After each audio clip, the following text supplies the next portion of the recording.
I think right now would be a good time to give you guys something of a life update, seeing as I have been absent from YouTube for over a month now. Before I get to that life update though, I am going to tell you that I have filmed and edited 2 videos. I filmed another but decided not to put it up because it's a bit late. The first one is actually another bath time rant. That one received a lot of positivity last time I made one, and so I decided to make another. In this one though, I may have been a bit too harsh on a couple of the people I was complaining about. I'll let you guys be the judge of that. The other video is a poppin' cookin' video. I've been wanting to make one of those forever since I've seen that they exist, so look forward to that. I'm not gonna put them up like immediately after this one. I'm actually gonna put it up like next week and then the other one the week after. And the reason for that is because I'm not gonna have much time to make more videos. And I realized that I really wanted to do more bath time rants, and it's not gonna exactly be the most possible thing for me to do, since recently I moved into one of the residence halls on the university, and their bathtub is basically only about like this big, and it's only this deep. I'll probably only be able to use it to soak my feet or something.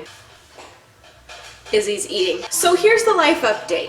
I have been so fucking busy. It was very stressful the last 2 weeks before I managed to make it into class, and then the last week while I was going to class was pretty stressful too. I vlogged a bit through the entire thing but decided to completely scrap all of those clips because I wasn't gonna have time to put them together. Did you eat too fast? You get dust in your nose? You silly. What happened was I have been working on being able to attend school at the Missoula College since October. I tried signing up with Voc Rehab because I do need a lot of assistance. The biggest reason I was not able to pass my classes the last time I went to college was due to something that I need assistance with, and Voc Rehab took forever and they still have not contacted me. I even went into their offices 2 weeks ago to ask about, no, 3 weeks ago, to ask about how my case was doing, and it had been like 63 days. My eligibility had apparently opened up that week, and they were supposed to send me a letter, and the guy at the front desk even told me that he will call me the next day and let me know that that letter has been sent. Neither of those 2 things happened, so I've given up on Voc Rehab. I would really benefit from the help that they can give me, but if they're not going to help me, then they should not tell me that they're going to send me a letter or call me, because they did neither of the 2 in the time that they said that they were going to. So I'm still pretty pissed about that, and I really hope that they do contact me because I would like their help in the future. This semester, I decided to go ahead and get financial aid.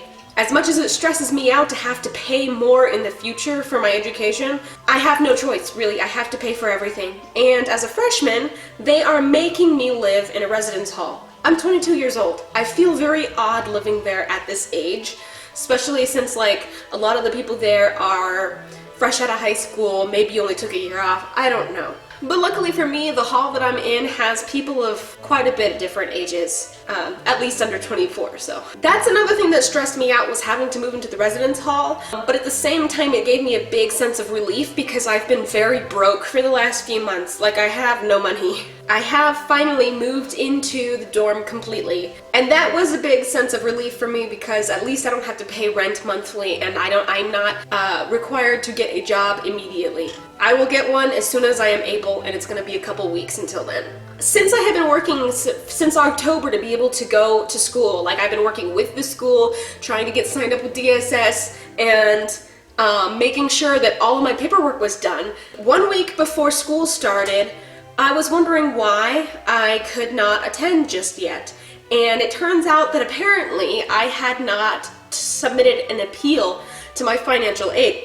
If I had known about this in the beginning, I would have done it months ago. It would be complete, I'd be able to go to school, everything would be taken care of.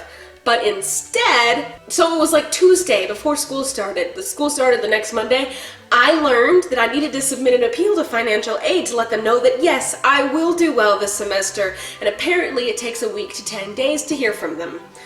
I went into the office, and when they told me that I needed to submit an appeal, I said that this was the first I've heard, and the woman seemed a bit irritated when she told me that they've sent me letters and emails, neither of which I've received. I have obsessively checked all of my emails and my mail to make sure I have gotten everything, and I have not received a single letter or email saying that I needed to submit an appeal to financial aid. Well, it did take a week. I had to attend class anyway, and I did, and that week financial aid finally went through.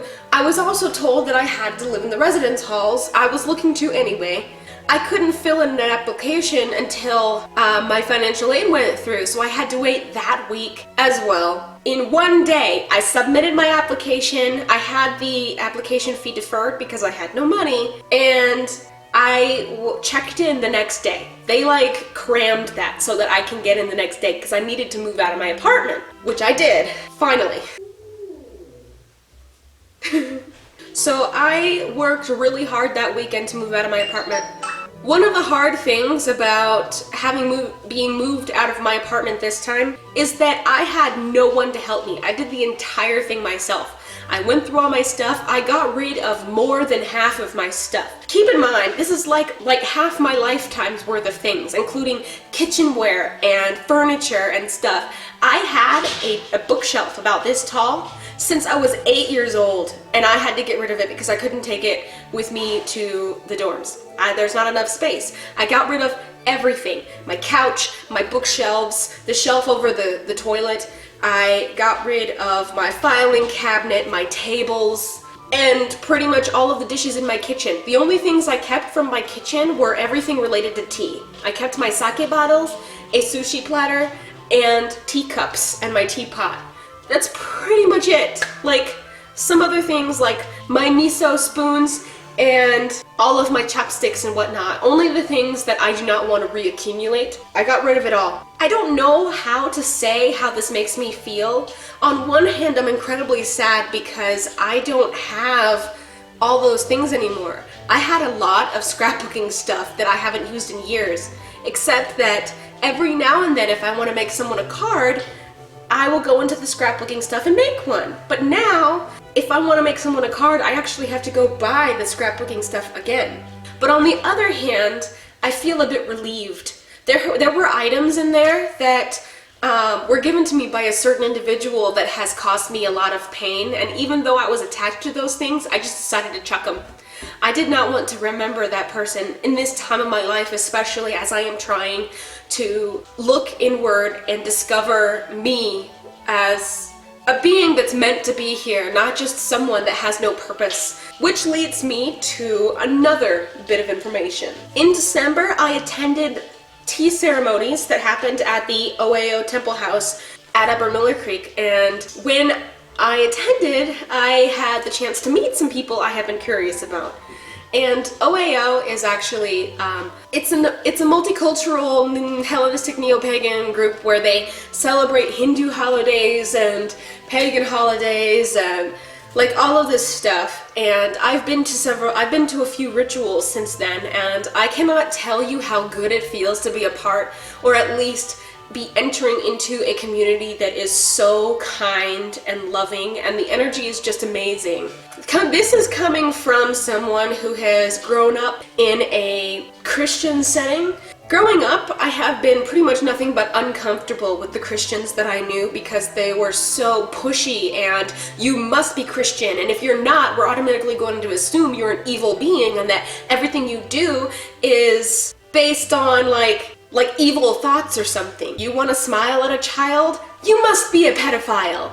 You teach the dog a new trick? You must be interested in having sex with the dogs. Those are actually things that I have been accused of doing, and there is absolutely no evidence from myself or that they could have ever seen that those things are something that I have an interest in doing. So fucked up. I have been surrounded by Christian extremists pretty much my entire life, and to go from completely rejecting that lifestyle to being interested in becoming pagan because these people are so kind. They understand that it's okay not to only like boys because I have a vagina. It's okay to not even identify as a woman just because you have a vagina.